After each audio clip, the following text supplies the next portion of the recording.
राजस्थान के एक बिल्कुल सुनसान रेगिस्तानी इलाके में भारतीय सेना का एक बेहद गुप्त सैन्य अड्डा मौजूद था। वहां नए नए हथियारों की टेस्टिंग और डेवलपमेंट का काम चल रहा था। पाकिस्तान की खुफिया एजेंसी ISI को इस सैन्य अड्डे की पूरी जानकारी चाहिए थी। इस काम के लिए उन्होंने सबसे चालाक, निडर और खूबसूरत महिला अफसर को चुना, जिसका नाम था यास्मीन कुरैशी।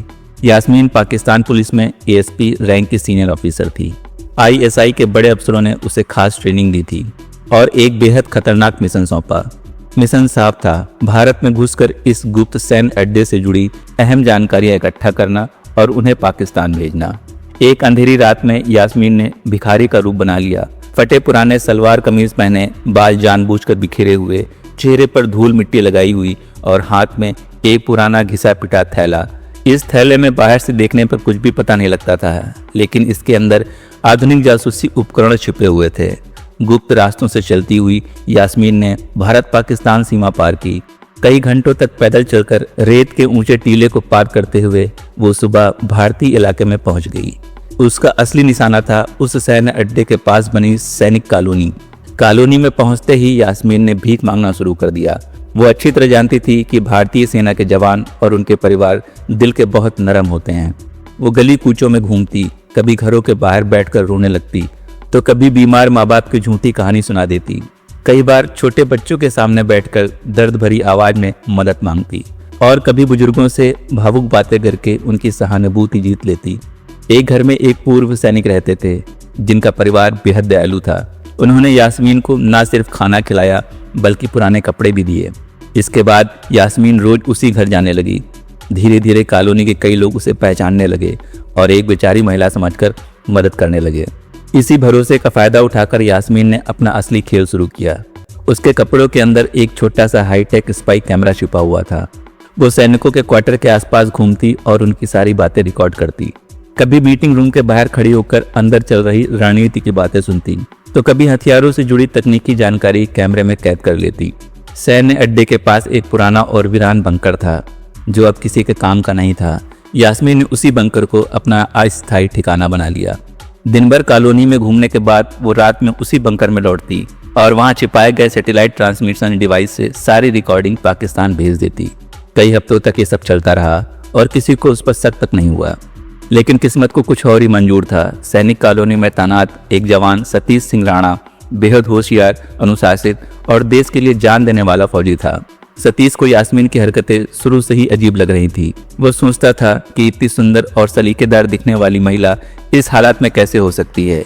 वो सिर्फ फौजियों के इलाके में ही क्यों घूमती है, आम लोगों के घर क्यों नहीं जाती, और सबसे बड़ा सवाल, रात होते ही वो अचानक कहाँ चली जाती है। इन्हीं सवालों के चलते सतीश ने तय कर लिया कि इस महिला पर नजर रखनी ही होगी। ड्यूटी निभाने के साथ साथ सतीश चुपचाप यास्मीन की गतिविधियों पर नजर रखने लगा। उसने साफ देखा कि यास्मीन सिर्फ सैनिकों से जुड़े घरों में ही जाती है। एक दिन रास्ते में सतीश ने उसे रोक लिया और सीधे सवाल पूछा, तुम कौन हो, कहाँ से आई हो, अपना नाम बताओ। तुम इतनी सलीकेदार लगती हो, फिर भी इस हालत में क्यों घूम रही हो? यास्मीन ने बिना घबराए झूठी कहानी बता दी। उसने कहा कि उसकी शादी हो चुकी थी, पति की मौत हो गई है और वो पढ़ी लिखी ना होने की वजह से भीख मांगकर गुजारा कर रही है। सतीश कुछ पल चुप रहा, लेकिन उसके दिल में शंका और गहरी हो चुकी थी। एक रात सतीश ने यास्मीन का पीछा करने का फैसला किया। दीवारों और पेड़ों की ओट लेते हुए वे चुपचाप उस पुराने बंकर तक पहुंच गए। टूटी हुई खिड़कियों के अंदर झांकते ही उसके पैरों तले जमीन खिसक गई। यास्मीन अब भिखारी के कपड़ों में नहीं थी, बल्कि साफ और सलीकेदार कपड़ों में मौजूद थी। उसके हाथ में एक इलेक्ट्रॉनिक डिवाइस थी और सामने कई नक्शे फैले हुए थे जिस पर भारतीय सैन्य ठिकानों के नाम साफ लिखे थे। वो उर्दू में सैटेलाइट फोन पर किसी से बात कर रही थी और रिकॉर्डिंग भेज रही थी। सतीश का खून खौल उठा। उसे तुरंत समझ आ गया कि ये महिला एक पाकिस्तानी जासूस है, लेकिन उसने जल्दीबाजी नहीं की। अगर उसी वक्त पकड़ लेते तो पूरी साजिश का सच सामने नहीं आता। इसीलिए वो बिना आवाज किए फिर वापस लौट आए। अगली सुबह सतीश ने यास्मीन को जंगल के एक सुनसान इलाके में बुलाया और सीधे सवाल दाग दिया, झूठ मत बोलो, तुम पाकिस्तान को क्या जानकारी भेज रही थी, साफ साफ बताओ। यास्मीन घबरा गई, उसका चेहरा उतर गया। कुछ पल की खामोशी के बाद उसने सच्चाई कबूल कर ली। मैं पाकिस्तानी अधिकारी हूँ, मिशन पर आई थी, अब पकड़ी गई हूँ। सतीश ने ठंडे लहजे में पूछा, तो तुम्हें गिरफ्तार करा दूं? ये सुनते ही यास्मीन ने हाथ जोड़ने शुरू कर दिए और रोते हुई बोली, नहीं साहब, मुझे बचा लीजिए, जो कहेंगे मैं वही करूंगी, आज से जानकारी भेजना बंद कर दूंगी। सामने एक खूबसूरत महिला खुद को पूरी तरह सौंपने को तैयार थी। सतीश उलझन में पड़ गए। वो वर्दी में थे लेकिन इंसान भी थे। उन्होंने कहा, शाम को मेरे क्वार्टर पे आना, तब फैसला करूंगा। शाम को यास्मीन साफ कपड़े पहनकर सज सवर कर आई। उस रात दोनों ने साथ वक्त बिताया। वो नज़दीकी शरीर की थी या दिल की, कहना मुश्किल था, लेकिन उसी रात से उनके बीच एक अजीब सा रिश्ता शुरू हो गया। यास्मीन ने सच में पाकिस्तान को जानकारी भेजना बंद कर दिया। सतीश ने उसके सारे जासूसी उपकरण अपने कब्जे में ले लिए। अब दोनों अक्सर शामें साथ बिताने लगे, साथ खाना खाते, लंबी बातचीत करते और जिंदगी को लेकर चर्चा करते। यास्मीन अपने बीते हुए दिनों की कहानियां सुनाती और सतीश देश और फर्ज की बातें करते। फिर भी सतीश के मन में एक सवाल बना रहता, कहीं ये सब एक और चाल तो नहीं। उधर पाकिस्तान में आईएसआई पूरी तरह बेचैन हो चुकी थी। यास्मीन से लगातार संपर्क टूटने पर उन्होंने मान लिया कि या तो वो पकड़ी जा चुकी है या फिर मारी गई है। इसके बाद उन्होंने ऑपरेशन कहर शुरू किया। 4 ट्रेनिंग किए हुए आतंकियों को राजस्थान सीमा से भारत में भेजा गया। उनका मकसद था रिटायर्ड सैन्य अफसरों की एक गुप्त बैठक पर हमला करना, ताकि अफरा तफरी और डर फैले। ये बैठक ब्रजेंद्र यादव के घर पर होने वाली थी। सतीश को अपने पुराने सूत्रों से सीमा के हालचाल की खबर मिल गई। उसका मन किसी बड़े खतरे की ओर इशारा करने लगा। उसने यास्मीन को बुलाकर दोबारा पूछताछ की। यास्मीन कुछ नहीं बोली, लेकिन उसकी आंखों में डर साफ दिख रहा था। तलाशी के दौरान एक छिपा हुआ कैमरा बरामद हुआ। सतीश गुस्से में चिल्लाया, क्या तुम अब भी पाकिस्तान से जुड़ी हो? क्या वो हमला करने वाले हैं? यास्मीन फूट फूट कर रोने लगी, मुझे माफ कर दो, मुझे पता नहीं था कि वे लोग हमला करेंगे। सतीश का दिल नरम पड़ा, लेकिन एक सैनिक की शक्ति कायम रही। हमले का दिन आ गया। आतंकवादियों ने ब्रजेश यादव के घर धावा बोल दिया, जहां वो गुप्त बैठक चल रही थी। लेकिन भारतीय सेना और राजस्थान पुलिस ने पूरी तरह तैयारी कर ली थी। सतीश और उसकी यूनिट ने मोर्चा संभाल लिया। गोलियां चली, धमाकों की आवाजें गूंजी और कुछ ही मिनटों में चारों आतंकी मार गिराए। एक आतंकी के पास से ऐसे कागज मिले जिसपे यास्मीन के कोड और हस्ताक्षर मौजूद थे। अब किसी भी तरह का शक बाकी नहीं रहा। हमले के 2 दिन बाद सतीश ने यास्मीन को बुलाया और शांत आवाज में कहा, अब तुम पाकिस्तान लौट सकती हो, तुम्हारी सच्चाई हमारे पास है। कुछ वक्त तुमने वफादारी दिखाई, इसलिए मुकदमा नहीं चलाया जाएगा, लेकिन सबूत हमेशा रहेंगे। यास्मीन रोते हुए बोली, सतीश, मैंने जो भी किया वो गलत था, लेकिन मैंने तुमसे सच्चा प्यार किया था। सतीश की आंखें भर आई, लेकिन हल्की मुस्कान के साथ बोले, ये प्यार नहीं था, ये एक भ्रम था, और भ्रम में कभी जीना नहीं चाहिए। गुप्त डिप्लोमेटिक रास्ते से यास्मीन को पाकिस्तान वापस भेज दिया गया। पाकिस्तान पहुंचने के बाद यास्मीन दोबारा आईएसआई से जुड़ गई। जनरल राशिद ने कराची में एक गुप्त मीटिंग में उन्हें सतीश को मारने का आदेश दे दिया।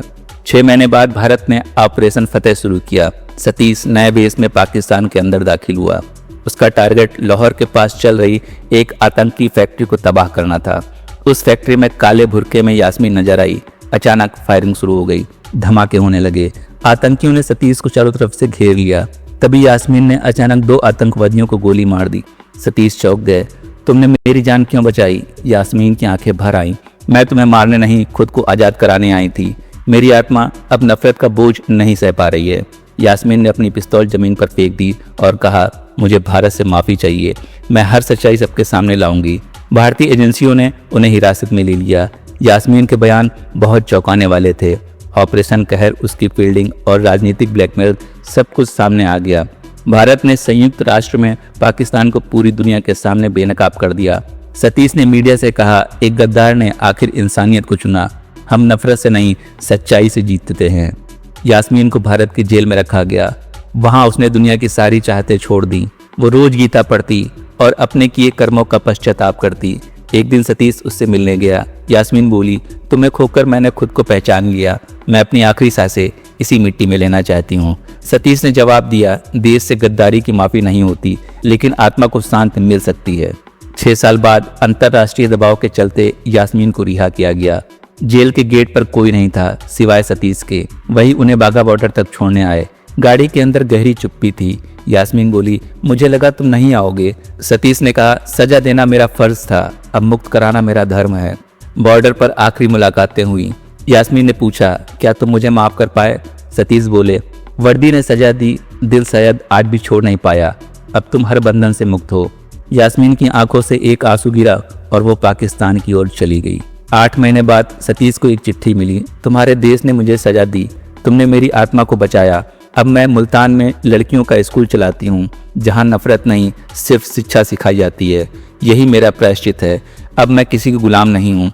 सतीश ने वो चिट्ठी चूमी और अपनी किताब में रख ली। ये कहानी हमें सिखाती है कि देशभक्ति सबसे ऊपर होती है, लेकिन अंत में इंसानियत और सच्चाई ही जीतती है।